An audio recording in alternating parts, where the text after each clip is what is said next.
Cette étrange forêt de verre, de béton et d'acier a pratiquement mis un siècle pour atteindre cette densité, à nul autre pareil.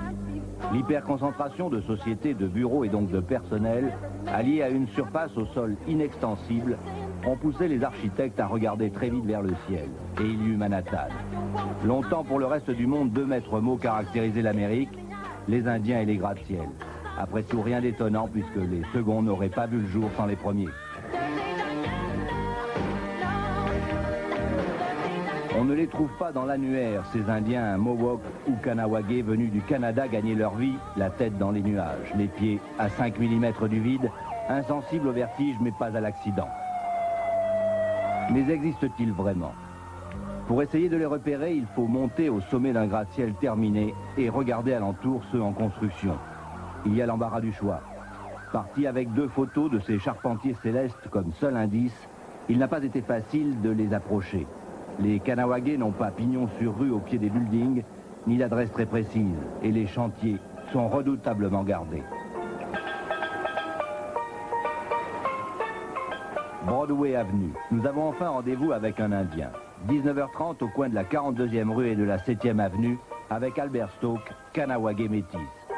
Il nous propose de le suivre dans le métro, direction le bar habituel où tous se retrouvent après être redescendus du ciel.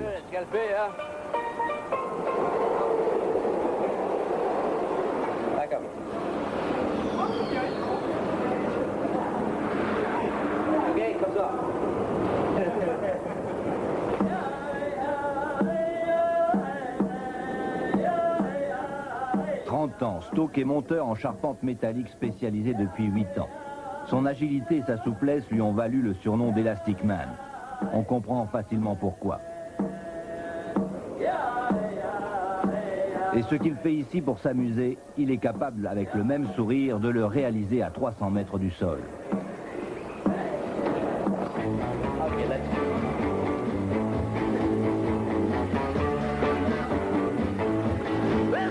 Derrière le comptoir où l'on boit sec, après 9 heures passées en altitude, tous les Indiens de Stoke sont là. Mais c'est avec Clyde, le chef, qu'il faudra parlementer pour pouvoir filmer tout là-haut.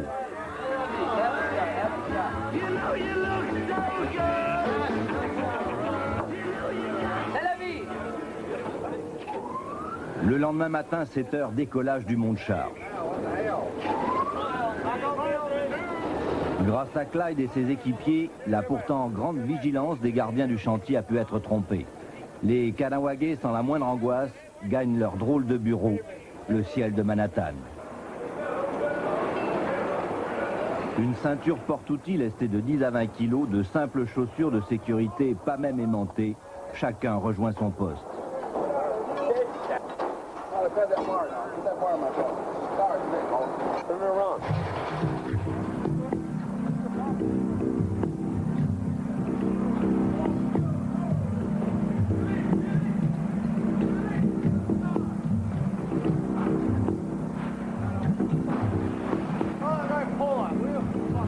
Qu'il neige ou qu'il vente, il ne leur faut pas plus d'1 an pour faire grimper jusqu'au nuage un immeuble de 50 étages.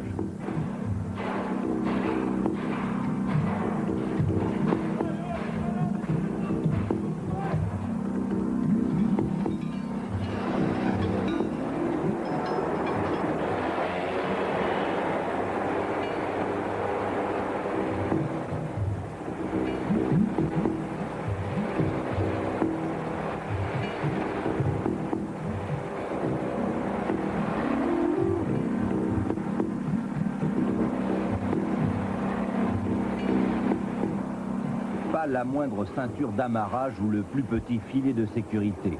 Ils semblent faire exactement comme si le vide n'existait pas et prétendent simplement que pour faire ce métier, il ne faut pas regarder en bas et avoir un sens aigu de l'équilibre.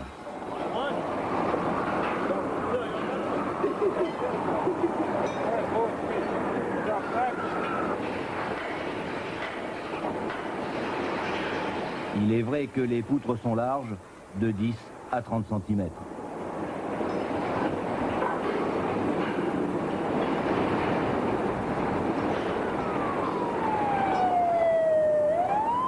Le son des sirènes hurlant de 300 mètres plus bas parvient très clairement aux oreilles de ces hommes qui paient comptant la moindre erreur. 1 sur 15 fait un faux pas mortel dans les 10 premières années de ce job infernal.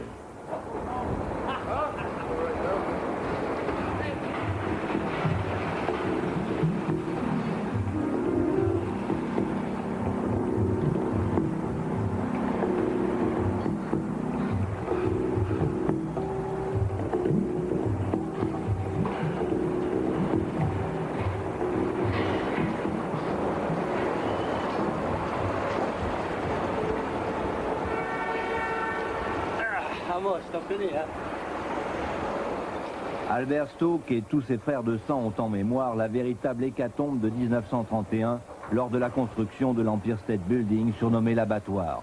6 ouvriers comme lui tombaient chaque semaine.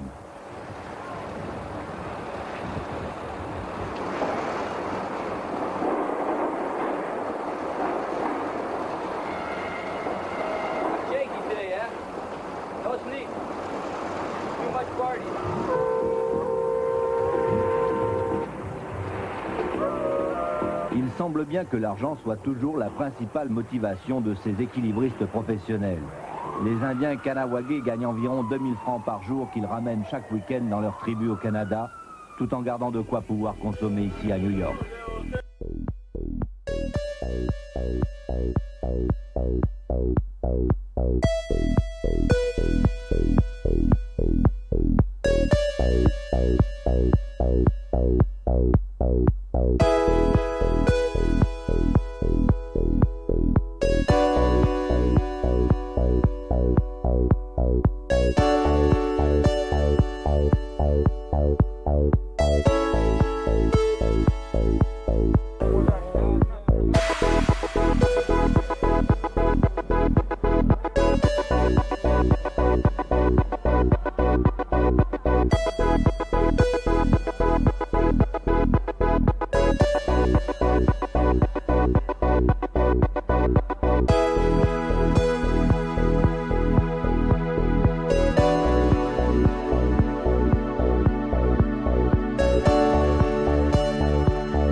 Les journées se suivent. Au pied des gigantesques buildings, les rampants ficellent les cadeaux pour ceux qui sont aux cieux.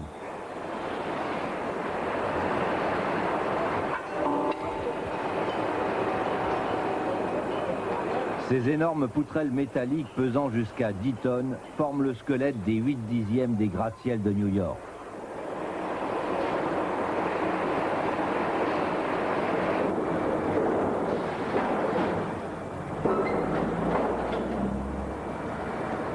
Le rôle des Indiens est de guider et d'assembler les poutres précalibrées. Ils sont nombreux à s'être essayés à ce mécano géant. Hongrois, Cubains, Chicanos, Mexicains, Portoricains, Ukrainiens et Baltes. Mais jamais, chez aucun d'entre eux, on a trouvé la même aisance, le même mépris du vide et de la mort.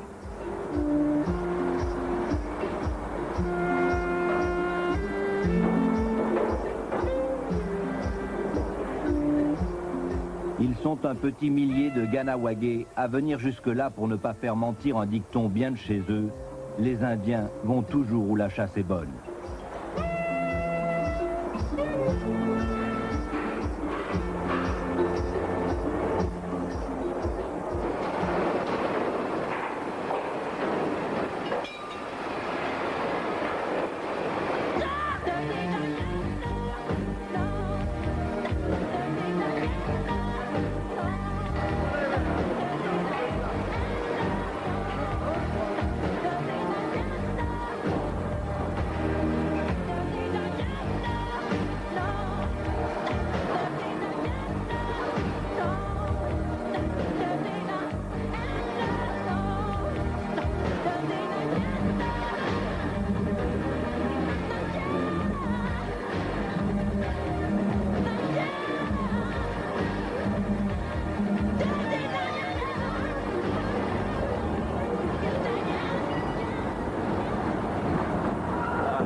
Drôle d'Indiens tout de même, mais sans eux, l'Amérique serait naine.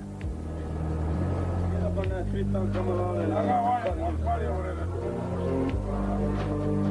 is for Nicolette Uno for you.